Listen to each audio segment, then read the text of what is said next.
अस्सलाम वालेकुम जी। आज 16 दिसंबर 2024 को स्टेट बैंक ऑफ पाकिस्तान की मॉनेटरी पॉलिसी कमेटी की एक मीटिंग एक्सपेक्टेड थी, जिसमें ये एक्सपेक्टेड था कि वो कुछ इंटरेस्ट रेट को और फर्दर कम करेंगे। एग्जैक्टली एज एक्सपेक्टेड उन्होंने तकरीबन 2% तक इंटरेस्ट रेट को और ज़्यादा कम कर दिए। तो जो बेस इंटरेस्ट रेट इस टाइम पे 15 पे मौजूद था वो 200 बेसिस पॉइंट्स और कम करके 13% पे आ चुका है। वैसे तो वो 15% हम कहते हैं, लेकिन जो रियल रेट ऑफ़र किया जा रहा था ना वो उससे कहीं ज़्यादा कम था। वो भी हम आगे जाके बात भी करते हैं, बल्कि देखते हैं कि म्यूचुअल फंड्स जब वो 15% पे रेट था तो कितना ऑफ़र कर रहे थे और अब और कितना ऑफ़र करेंगे, और इसका फिर वो स्टॉक एक्सचेंज में और उसमें जो डिविडेंड स्टॉक्स हैं वो किस तरह और ज़्यादा अट्रैक्टिव हो जाते हैं। उधर जाने से पहले एक और चीज़ के ये रेट जो है पाकिस्तान में, क्योंकि इन्फ्लेशन काफ़ी ज़्यादा बढ़ गई थी, तो उसको कंट्रोल करने के लिए ये इंटरेस्ट रेट को बढ़ाया जाता है। और ये हम कई दफ़ा बात कर चुके हैं इस चैनल पे कि क्यों उसको बढ़ाया जाता है और किस तरह उससे इन्फ्लेशन कंट्रोल होती है। तो उस पर बात किए बगैर आगे चलते हैं कि इंटरेस्ट रेट अब से तकरीबन 5-6 माह पहले तक 22% तक गवर्नमेंट ने हाई कर दिया था। लेकिन ये इन्फ्लेशन को तो कंट्रोल कर लेता है, लेकिन ओवरऑल इकोनॉमी के लिए अच्छा नहीं होता, क्योंकि उस वक्त इंटरेस्ट रेट इतना ज़्यादा होता है कि लोग बैंक डिपॉजिट करवा के बैठ जाते हैं, और फिर जो बिजनेसेस जो हैं वो ज़्यादा इतने अट्रैक्टिव नहीं नज़र आ रहे होते जितना आपका बैंक के अंदर पैसा अगर पड़ा हुआ है तो उस पर आपके पैसे बन रहे, तो उससे ग्रोथ इकोनॉमी की बहुत स्लो हो जाती है और वही फिर इन्फ्लेशन को नीचे भी लाती है एक तरह से। खैर, उस टॉपिक को स्किप करते हुए वापस आते हुए, जो 22% पे पहुंच गया था उसको अब दोबारा वापस करते हुए गवर्नमेंट तकरीबन 13% तक ले आई है। लेकिन जो रियल इंटरेस्ट रेट है ना वो अब सिंगल डिजिट में चला जाएगा, और जिसका टारगेट भी तकरीबन गवर्नमेंट का ये होता है कि रियल इंटरेस्ट रेट जो है ना वो 6 to 7% तक रहे। उससे और ज़्यादा नीचे चला जाए तो बहुत अच्छा है, लेकिन डेवलपिंग इकोनॉमीज़ में और पाकिस्तान की इकोनॉमी में तकरीबन हम 6 to 7% तक ही उसको ला सकते हैं, उससे ज़्यादा शायद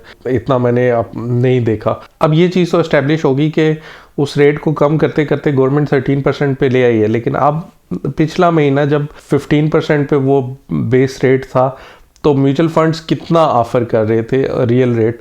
तो आए कंप्यूटर स्क्रीन पे चलते हैं और देखते हैं कि वो रियल रेट कितना ऑफ़र हो रहा था, और उससे फिर हमें ये भी पता चल जाएगा कि तकरीबन आगे म्यूचुअल फंड्स वगैरह कितना रेट ऑफ़र करेंगे। अब दिसंबर का हमने देखना है कि जब 15% था बेस रेट जो कि सेट किया हुआ था स्टेट बैंक ऑफ पाकिस्तान ने, तो उस टाइम पे जो शरिया कंप्लाइंट प्रोडक्ट्स हैं या नॉर्मल जो कन्वेंशनल अकाउंट होता है, बैंक अकाउंट होता है वो, या फिर शरिया कंप्लाइंट जो म्यूचुअल फंड होते हैं, वो तकरीबन बराबर ही पेमेंट कर रहे होते हैं। तो वो आपने देखना है कि वो रियल रेट हमें क्या पे कर रहे थे।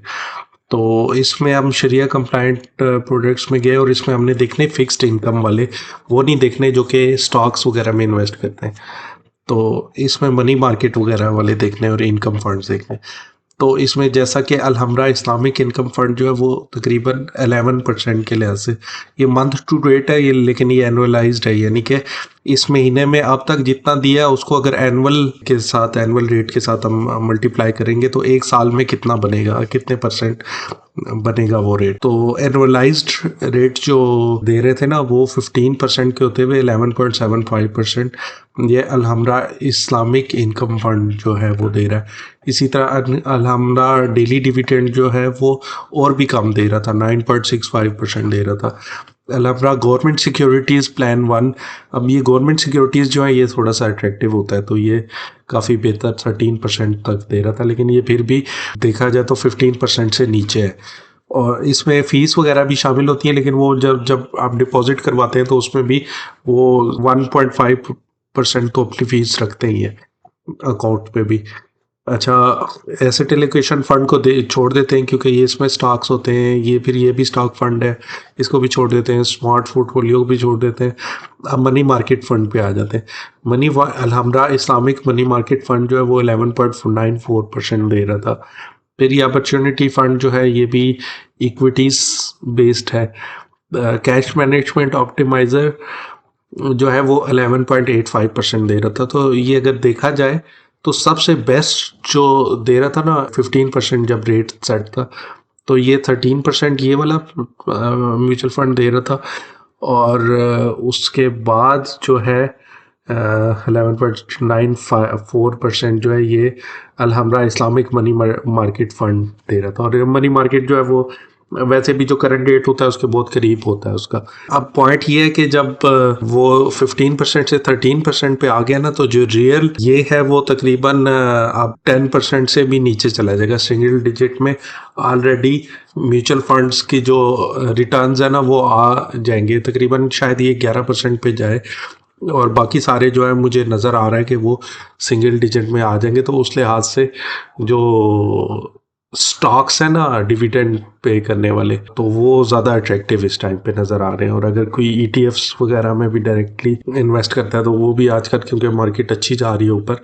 तो उधर ज़्यादा उसको रिटर्न मिलेगा। तो अभी हमने ये जो एमसीबी फंड्स हैं उसकी एग्जांपल देखी है, लेकिन ये जो रेट्स होते हैं ये तकरीबन अगर आप अलमीज़ान पे भी चले जाएंगे या जीएस फंड्स देख लेंगे या किसी और बैंक की ये जो म्यूचुअल फंड्स हैं वो देख लेंगे, तो वो तकरीबन गवर्नमेंट की क्योंकि पॉलिसी सेम होती है इनके लिए, तो वो रेट्स भी तकरीबन सेम ही होते हैं। बस ये थोड़ी सी वेरिएशन जो इन फंड्स के दरमियान नज़र आ रही है, ओवरऑल भी आपको पूरी अक्रॉस द डिफरेंट बैंक्स और अक्रॉस द डिफरेंट प्रोडक्ट्स आपको थोड़ी यही छोटी मोटी सी वेरिएशन ही नज़र आएगी। तो जैसा कि आपने देखा कि जब 15% पे वो इंटरेस्ट रेट चल रहा था, तो जो म्यूचुअल फंड्स वगैरह हैं वो 12% और 10% के इर्द गिर्द रेट ऑफर कर रहे थे, जो कि अब इफेक्टिवली सिंगल डिजिट में चला जाएगा, वो बिलो 10 चला जाएगा। और मोस्टली जो म्यूचुअल फंड्स है ना वो तकरीबन 10 से नीचे ही ऑफर कर रहे होंगे। अच्छा, ये भी शरिया कंप्लाइंट म्यूचुअल फंड है। जो शरिया कंप्लाइंट बैंक अकाउंट्स होते हैं ना वो तो और भी इससे आधा ऑफर कर रहे होते हैं। यानी कि अगर कोई कन्वेंशनल बैंक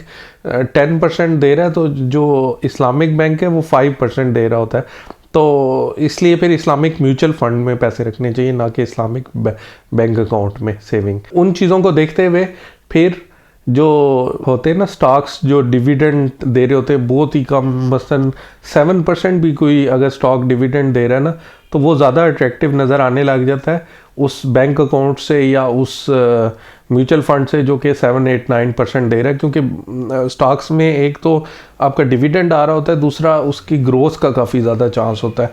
और वैसे भी जो हम 20 ईयर्स की पिछली हिस्ट्री देखें तो पाकिस्तान स्टॉक एक्सचेंज का, जैसा कि आपने सुना ही होगा कि वो 20% तक भी उसने दिया है ईयर टू ईयर, अगर पिछले 20 ईयर्स की हिस्ट्री अगर हम देखें तो। यानी कि अगर किसी ने 20 ईयर्स पहले इन्वेस्ट किया होता पाकिस्तान स्टॉक एक्सचेंज में, तो उसको हर साल का 20% उसका ग्रो हुई होती कैश। तो उस लिहाज से जब इंटरेस्ट रेट इतने नीचे आ जाते हैं जितने अब इफेक्टिवली सिंगल डिजिट में चले ही हैं इस आज की अपडेट के बाद, तो फिर उसके बाद स्टॉक एक्सचेंज जो है वो काफ़ी बेहतर एक नज़र आने लग जाती है। और काफ़ी जो जैसा कि बात की हमने कि काफ़ी कम डिविडेंड देने वाले स्टॉक्स भी जो हैं वो उससे बेहतर होते हैं, जो कि बैंक डिपॉजिट्स वगैरह होते हैं।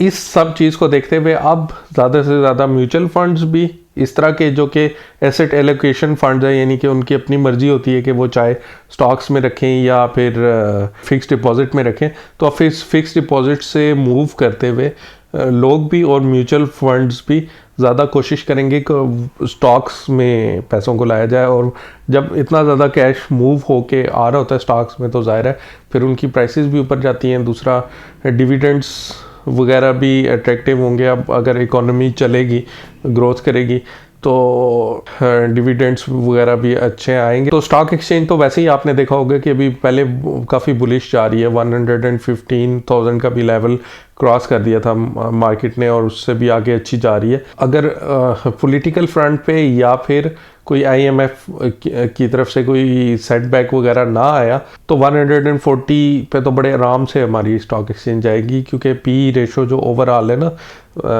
मार्केट की, वो इस टाइम पे 5-6 के करीब पहुंच चुकी हुई है, जो कि तकरीबन नॉर्मल हालात में जो है 8 तक होती है पाकिस्तान स्टॉक एक्सचेंज की। तो अभी काफ़ी और ऊपर जाने के इसके चांसेस है। इस तरह से बस ये एक अपडेट देनी थी कि एक तो स्टेट बैंक ऑफ पाकिस्तान ने और ज़्यादा इंटरेस्ट रेट कम कर दिया, और इसका जो पाकिस्तान स्टॉक एक्सचेंज है उस पर एक बहुत पॉजिटिव इम्पैक्ट आने वाला है। तो कोई अगर अगले 1-2-3 दिन में भी अपनी इन्वेस्टमेंट्स कुछ मूव कर लेता है पाकिस्तान स्टॉक एक्सचेंज में, और फिर वहाँ पे थोड़ा सब्र से बैठता है, क्योंकि करेक्शंस जब मार्केट इतनी ऊपर जा रही होती है तो वो करेक्शंस आती हैं, और शायद कोई करेक्शन आपको ऐसे लगे भी कि एकदम से इतना क्यों मार्केट नीचे आ रही है, लेकिन वो फिर दोबारा ऊपर का रुख करेगी अगर कोई पॉलिटिकल तरफ से मसला ना हुआ और इसको किसी ने चलने दिया तो मार्केट को। क्योंकि पाकिस्तान में थोड़ा सा इकॉनमी को ना पॉलिटिक्स भी आके कुछ अरसे बाद डिरेल करती रहती है, तो अगर पॉलिटिक्स ठीक चलती रही तो स्टॉक एक्सचेंज में और इकोनॉमी में इस टाइम पे कोई ख़ास मसला नज़र नहीं आ रहा। तो अगले दिनों में हम फर्दर बात करेंगे कि कौन से अच्छे डिविडेंड पेइंग स्टॉक्स हैं जिनमें हमें इन्वेस्ट करना चाहिए। वैसे इस चैनल पे मैं स्टॉक एक्सचेंज के बारे में, म्यूचुअल फंड्स के बारे में और उसके अलावा पर्सनल फाइनेंस के बारे में वीडियोस बनाता रहता हूँ। तो अगर आप भी मुस्तफ़ीद होना चाहते हैं तो इस चैनल को सब्सक्राइब कर लें। बाकी वीडियो अच्छी लगी हो तो हिट थम्स अप। मिलते हैं अगली वीडियो में। अल्लाह हाफिज़।